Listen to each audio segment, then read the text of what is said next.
this. And it really messed up my father, if you can imagine your 14-year-old saying, "Hey, Dad, how you doing this morning?"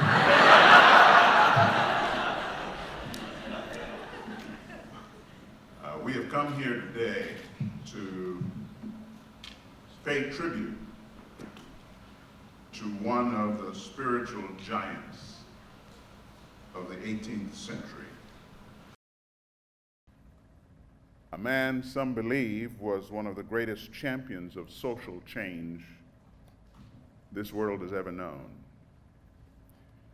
His name is William Wilberforce. Born in England the 24th of August, 1759 actually, Wilberforce was blessed to be raised in a life of privilege and favor. Most people are not aware that William Wilberforce was a marvelous singer, so much so that the then Prince of Wales said that he would go anywhere to hear William Wilberforce sing. He studied at Cambridge, where he met his lifelong friend, the future Prime Minister of England, William Pitt. In 1780, Wilberforce was elected at the age of 21 years old to the British House of Commons at 21.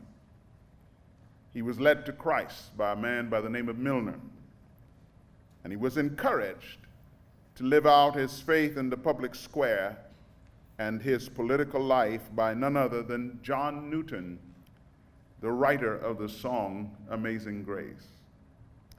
Wilberforce dedicated his life to the abolition of slavery and to the reform of morals of the society in which he lived. He came into political prominence at a time when the British Empire controlled most of the slave trade in the world.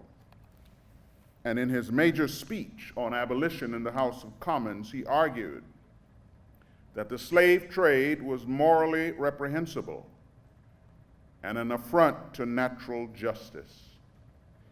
He would often go before Parliament year after year to talk about the horrors of the slave trade, and he would describe in vivid detail the appalling conditions in which slaves traveled from Africa.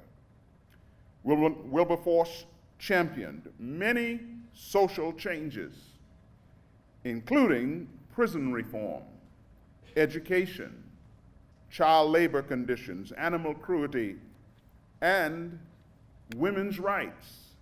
Yes, you heard me. He once said, listen to this, "How can we ever think that the female sex is inferior when we see the essential responsibility God has given women in this world?" He said their sensitivity to spiritual concerns seems to be far more innate and natural than a man's.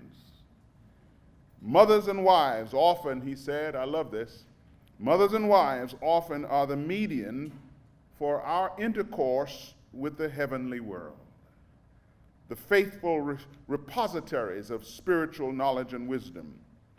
He said, we should all be careful to avail ourselves of the benefits that our women have to offer both the present generation and the one that will follow us. He was a man who was ahead of his time. For 20 years, he fought in the House of Commons to pass legislation banning the slave trade, and on February the 23rd, 1807, he wept as a bill banning the slave trade was passed. Slavery continued, however, and little by little it became a moral anathema. Let me tell you, most people think that slavery ended at the end of the Civil War with the Emancipation Proclamation in 1863, but did you know that in 1810, the United States banned the importation of slaves? And you may already know that there were approximately 12 million slaves taken from Africa. 2 million died on the journey. Of the 10 million who survived, only 388,000 ever made it to the United States of America. 7 million went to Brazil, the rest to the Caribbean and the Americas. So think of it, all African Americans you see came from those 388,000 slaves. Freedom for all slaves in the British Empire did not come until July 1833, and Wilberforce died on the 29th of July, shortly after the Act to Free Slaves had been passed. All in all, he labored for 46 years to abolish slavery in the British Empire. But his influence was felt around the world. He helped to inspire and encourage those who fought against slavery in the United States, including political leaders like John Quincy Adams. As I close my brief remarks, allow me to say that William Wilberforce spent his life as a defender of freedom's cause. For an often forgotten, scorned, and despised race of men and women of black and ebony hue. And as a descendant of slaves myself, my ancestors having been taken from Africa to the Caribbean, I often reflect on this odious practice that dominated the economy of empires. I cannot imagine how this vile and pernicious practice was tolerated and even supported by much of the Christian church of that time. William Wilberforce was an abolitionist, and through the power of his oratory and the strength of his convictions, he changed the course of history. He was an unlikely hero of social change, and he showed us that one person, highly motivated and determined, can act to change the moral trajectory of the whole world. I leave you today by telling you this very important thought. Why Wilberforce? Why this conference? Because he taught us to put principles and faith above politics and policy. He taught us that politics and policy should always follow principles and not the other way around. It was June 8, 1990. As a matter of fact, it was 1995, the 50th anniversary of VE Day, Victory in Europe Day. I was standing early in the morning over the grave of Sir Winston Churchill, and I saw floral tributes that had been left by freedom fighters from Greece and France and Norway, who 50 years later could not forget what Sir Winston Churchill meant to the world during a critical hour in Earth's history. And I saw a tribute left by an American. It had an American flag in the corner, who was thanking Sir Winston Churchill for what he meant to the world. And he finished and closed his tribute with the words of John F. Kennedy about Sir Winston Churchill, who once said of Churchill, he commissioned the English language and sent it off to war. Powerful. Wilberforce said that the great object of my life is the abolition of slavery and the reform of morals. What is the object of your life? Live it out in the public square. I'm going to share that song that John Newton wrote. Listen to the words of it. I hope you're blessed.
When